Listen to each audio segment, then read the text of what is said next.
নমস্কার বন্ধুরা, কেমন আছেন সবাই? আশা করছি ভালো আছেন। আরও একটা নতুন ভিডিওতে আপনাদের সবাইকে স্বাগত। তো এই যে প্রতিদিনের মতো সকালবেলা এসে আগে রান্নাবান্না শুরু করলাম। এখন নয়, রান্নাবান্না অনেকক্ষণ আগেই শুরু করেছি। মিঠি স্কুলে যাবে, তাই জন্য ওর স্কুলের টিফিনটা আগে এসে রেডি করে নিয়েছি। তারপর রান্না বসালাম, কারণ রান্নারও তো তাড়া রয়েছে। মিঠির বাবা তো সকালবেলা ঘুম থেকে উঠে পুজো দিয়ে তারপর মিঠিকে স্কুলে দিতে যায়। তারপর দিয়ে এসে একটু কিছু খেয়ে নিই, তারপরে বেরোবে। তার আগে ওর খাবার দাওয়া সমস্তটা রেডি করেই রাখতে হবে, মানে রান্নার কমপ্লিট করে নিতে হবে। তো এই যে আগের দিন পাঁচমিশালি সবজি দিয়ে মাছের মাথা দিয়ে একটা চচ্চড়ি করেছিলাম, তোর খুব ভালো লেগেছে। তো বলেছিল যে এই রান্নাটা আরেকদিন করো।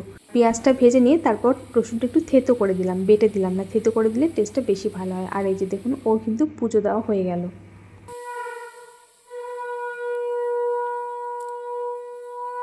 আর ও এখন পুজো দিয়ে তারপর রেডি হয়ে তারপর যাবে মিঠিকে স্কুলে দিতে। ওইদিকে প্রেশার কুকারে ডিম সেদ্ধ হচ্ছিলো। আমি কিন্তু ডিম সেদ্ধ প্রেশার কুকারে করেই করি।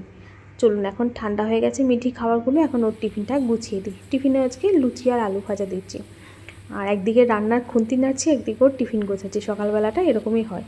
তো এই যে বাকি সব কিছু দিয়ে দিলাম, এখন মশলাপাতিগুলো দিয়ে দেবো। এইভাবে রান্নাটা করি, বেশি ভাজা ভুজো না করে এভাবে এই চচ্চড়িটা রান্না করি। খেতে কিন্তু ভীষণ ভালো হয়, একবার এভাবে বানিয়ে দেখবেন, খেতে দারুণ হয়।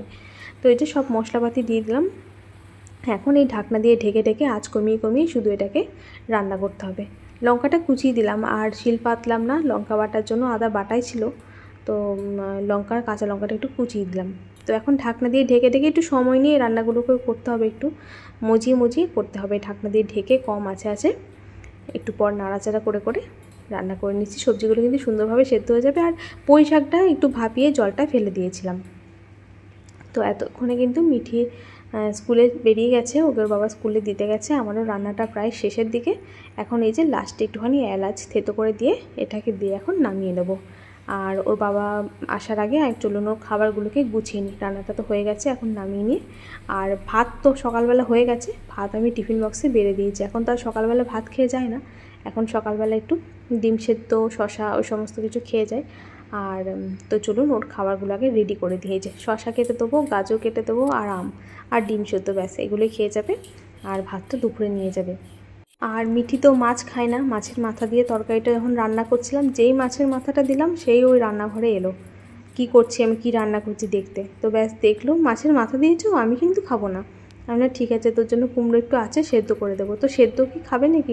সেদ্ধ করেছিলাম, ভিডিওটা তো কদিন আগে, তো সেদ্ধ করেছিলাম, একটুখানি খেয়েছিল, খাইনি বেশি। তো এই যে এখন ডিম সেদ্ধটা গরম আছে, গরম গরম ডিম সেদ্ধ ছাড়িয়ে দিচ্ছি। তারপর চলুন ওর খাবারগুলো এখন বেড়ে দিই। খাবার দিয়ে দিয়েছ? হ্যাঁ, এই যে ভাত বেড়ে দিলাম। তোমার আসতে দেরি হচ্ছিল, ওই জন্য ভাত বেড়ে দিলাম। আর এই যে মাছ ভাজা, আর আজকেও করেছি আলুর চোখা, কিন্তু আজকে আর টমেটো দিইনি। ঠিক আছে, ভালো লাগছিল কালকে। হ্যাঁ, পেঁয়াজ, রসুন, শুকনো লঙ্কা, গোটা জিরে দিয়ে। ঠিক আছে। তুমি খাও, খেতে খেতেই করো, দেরি হয়ে যাবে নাহলে। ঠিক আছে। মিঠিকে স্কুলে দিয়ে দু একটা বাজার নিয়ে এলো টুকটাক, ওই জন্য। আর এই যে বলেছিলে মাছের মাথা দিয়ে চচ্চড়িটা খাবে আবার, সেটাই করেছি। ঠিক আছে। রান্নাঘর, যেই মাছের মাথাটা দিয়েছি তখনই মিঠি রান্নাঘর এলো। ব্যাস দেখে নিয়েছে মাছের মাথা দেওয়া আছে, ও আর খাবে না তরকারি, ওই জন্য একটু কুমড়ো সেদ্ধ করে দিই, বলো সেদ্ধ করে দিই। কি সুন্দর গন্ধটা আছে বলো, দারুণ। গরম গরম খেলে যা টেস্ট লাগে না, দারুণ।